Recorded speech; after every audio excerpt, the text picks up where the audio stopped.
Bueno, pues aquí vamos a hablar sobre la bóveda craneal. Os voy a pasar este documento que es un resumen de la introducción a la bóveda craneal. Antes de comenzar con la bóveda craneal, tengo que hablar de la relación que existe entre la base craneal y la bóveda craneal. Hemos visto la base del cráneo en los seminarios anteriores, su valoración y su tratamiento, y ahora vamos a ver qué repercusión y qué relaciones tiene la base craneal con respecto a la bóveda. Tener en cuenta que la bóveda craneal no se valora ni se trata de una forma aislada con respecto al resto del cráneo.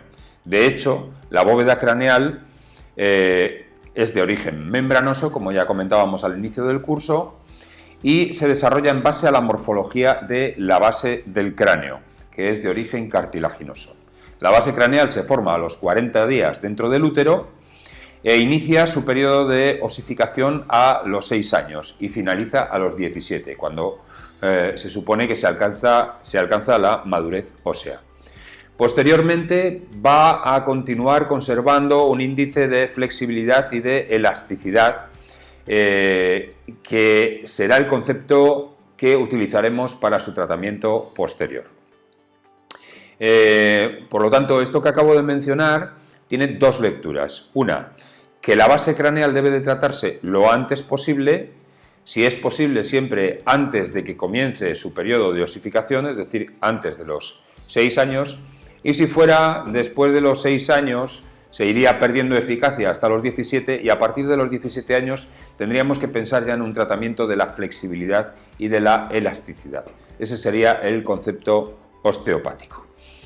Es decir, mejorar su fisiología dentro de la patología que pudiera haber, hablando siempre a nivel articular. En el adulto, cuando hemos osificado, tenemos que trabajar sobre este concepto, es decir, que aunque se haya osificado la sincondrosis esfenobasilar, nosotros podemos trabajar para mejorar dicha funcionalidad, ¿vale?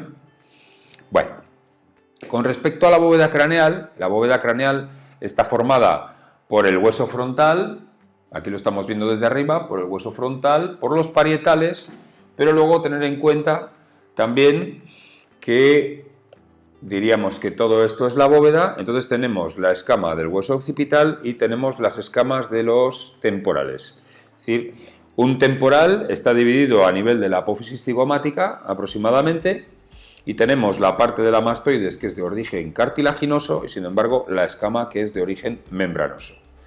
Repito, frontal, que en realidad son dos frontales porque estarían divididos por la sutura metópica, aunque posteriormente se osifique a nivel osteopático, seguimos considerando que son dos huesos frontales, dos huesos parietales, la escama del occipital y las escamas de los temporales.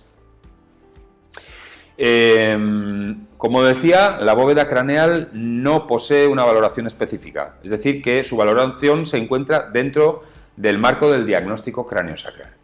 Ya hemos visto la valoración global craneosacral y decíamos que cuando vamos a hacer una valoración craneosacral vamos a coger al paciente, en un principio vamos a poner una mano bajo el cráneo, y otra mano bajo el sacro y vamos a ver cuál es su prioridad de tratamiento, ¿de acuerdo? Una vez que decidimos cuál de las dos partes es prioritaria, pues nos centraremos bien en el cráneo, bien en el sacro. Si os dais cuenta, esto es un poco como cuando hacíamos el test de flexión de pie y test de flexión sentado, que lo que queríamos saber era si era un problema de extremidades inferiores o si era un problema de la palanca superior, y si era de la palanca superior, pues a ver si era un problema del sacro, un problema de columna o un problema de la base craneal. O sea que es avanzar un poquito más sobre el mismo concepto. Después de hacer el diagnóstico diferencial craneosacral, queríamos saber si teníamos un problema funcional, es decir, solo de movimiento, o si teníamos un problema que estuviera dentro del marco de lo que conocemos como tensiones, ya hemos hablado de las jerarquías disfuncionales, o si se trata de un problema de densidad. Ese sería el protocolo de valoración. Posteriormente, si no tenemos un problema de tensión o de densidad, entonces nos dedicaríamos al tratamiento de las disfunciones de tipo traumático.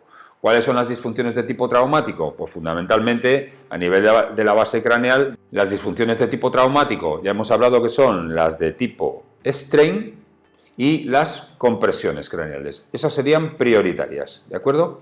O cualquier otra disfunción de tipo traumático que pudiera afectar a una de las suturas.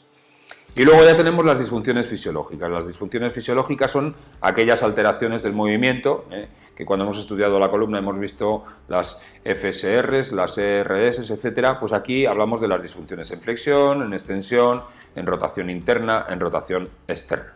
Recuerdo que serían las disfunciones de menor entidad.